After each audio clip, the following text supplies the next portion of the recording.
Hola, ¿cómo les va? Yo soy Gustavo Mauvecin y hace más de 30 años que me he dedicado a la medicina hiperbárica y buceo. Últimamente he notado gran cantidad de accidentes de buceo durante la práctica recreativa. Fue así que me detuve a pensar y me pregunté cuántos incidentes ocurrían en la práctica de buceo recreativo, por lo que realicé una encuesta y más adelante compartiré con ustedes los resultados. Pero antes me voy a detener en algunos conceptos básicos que servirán para que podamos comprender el porqué de los incidentes y de los accidentes. Es así que durante esta corta presentación voy a hacer referencia a los términos peligro versus riesgo, cómo evitar los incidentes de buceo, qué es un accidente y qué es un incidente, qué tipo de lesiones se presentan en las salas de urgencia relacionadas con el buceo, los resultados de la encuesta que publiqué en septiembre pasado relacionadas sobre los incidentes y las conclusiones a las que he arribado.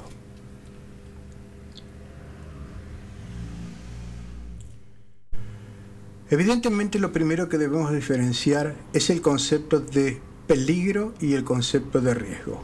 Peligro es cualquier cosa que pueda producir un daño o lesiones graves en el buzo que eventualmente dejarán secuela, mientras que el riesgo es una posibilidad potencialmente de que un acto pueda salir mal y producirle daños al buzo. Vamos a ver distintas situaciones de riesgo en buceo. No es lo mismo un riesgo, como en este caso, realizar un buceo a 75 metros de profundidad en el Mar Rojo, donde la visibilidad es excelente, donde el personal está utilizando equipo para buceo técnico y es altamente capacitado y entrenado, si lo comparamos con otro tipo de buceo que es a mucho menos profundidad, como en este caso en el cenote Angelita a 18 metros, donde la visibilidad es bastante limitada, donde uno puede perderse de su pareja, puede desorientarse durante el buceo y presentar eventualmente algún incidente y, por qué no, un accidente. Pero también el hombre se expone a otro tipo de riesgos y no buceando, pero en definitiva son riesgos al fin. Como en este caso vemos a Uli Emanuele saltando desde las alturas y planeando entre las montañas, exponiéndose a un riesgo altamente elevado. Eso no admite fallas, no admite errores y cualquier falla, cualquier incidente termina en un accidente. Por supuesto que en buceo otra situación es bucear en cavernas donde el agua es hiperclara, cristalina, personal altamente entrenado con equipo acorde para las necesidades, pero no debemos olvidar que tienen un techo muy cerca que les inhibe o les evita llegar a superficie. Y esta es otra situación de riesgo. Evidentemente el hombre ya de por sí corre riesgos, muchos de ellos inútiles.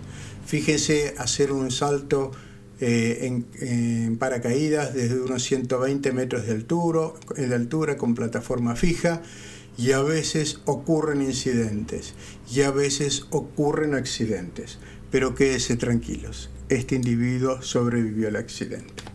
Para darnos cuenta de cómo podemos realizar cierto tipo de control sobre los riesgos, voy a utilizar esta pirámide de Frank Bird y Frank Fernández, que si bien tiene una utilidad muy clara en inversiones monetarias, en la cual se utilizan dos términos bien conocidos por todos: riesgo-beneficio.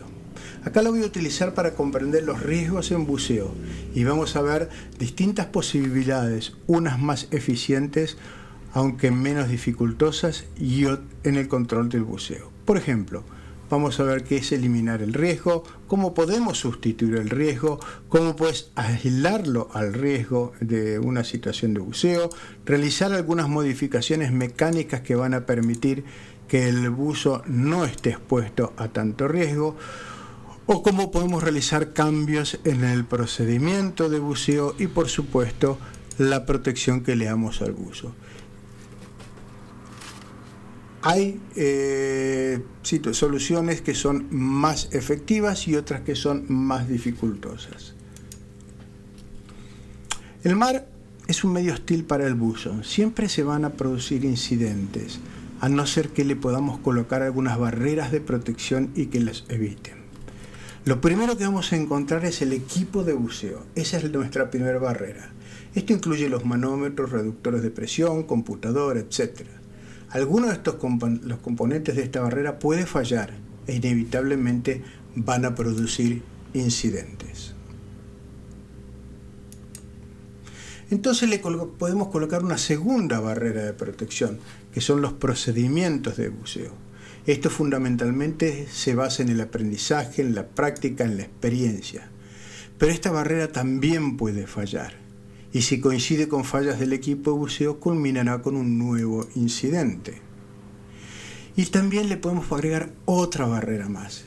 Finalmente le colocamos al buzo. El buzo tiene sus conocimientos, puede elegir, discernir, puede proyectar una acción en un tiempo futuro. Si yo hago esto, puede ocurrir esto otro.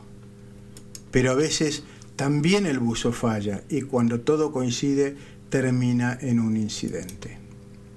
Y cuando hablamos de incidente debemos hablar también de accidente. Y utilizamos para esto la pirámide de accidentabilidad. ¿Cómo definimos el accidente? Cualquier evento no planificado que le produce un daño o lesiones graves al buzo. Mientras que un incidente es similar al accidente, pero no llega a producir daño o lesiones. Podríamos decir que en otras circunstancias podría haber producido lesiones. Y es así que vemos que por cada 600 incidentes se producen 30 accidentes, 10 lesiones graves y una muerte.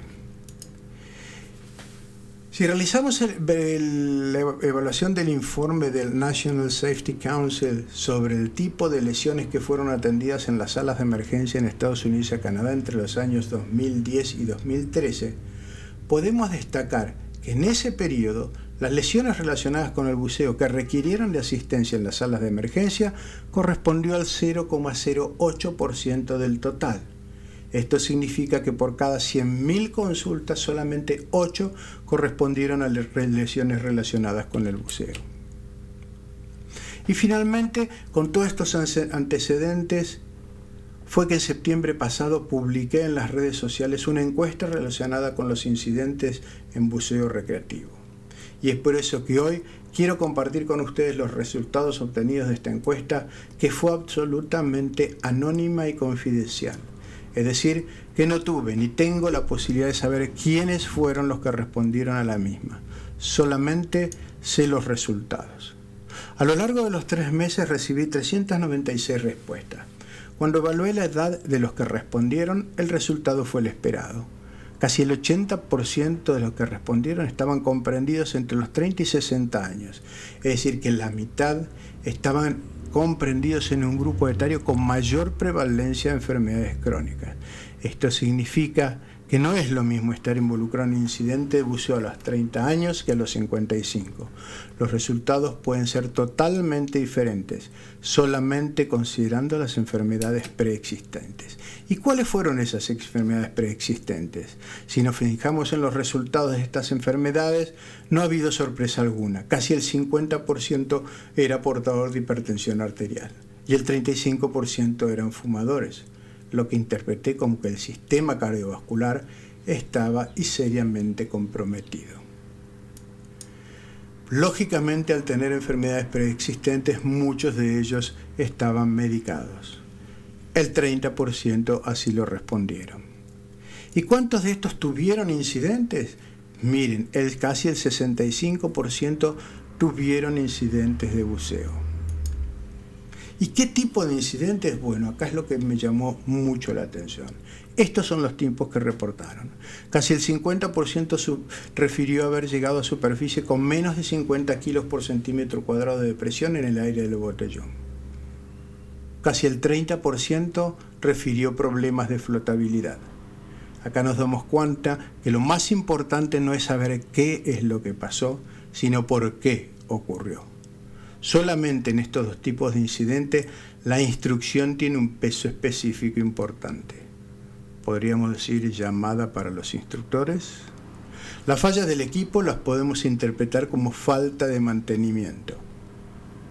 Y el ascenso en solitario y el haber llegado a superficie sin reserva del aire, las asumo como fallas en el buzo o falla en los procedimientos de seguridad. Si ellos han visto incidentes sin accidentes, fíjense que casi las 2/3 partes respondieron que sí. Y acá otro dato muy importante. ¿Cuál fue la actitud de las operadoras de buceo frente a los incidentes?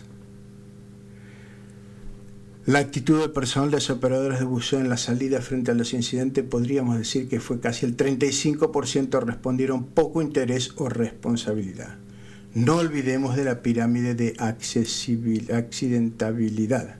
En la medida que podemos disminuir los incidentes, vamos a disminuir los accidentes y las muertes.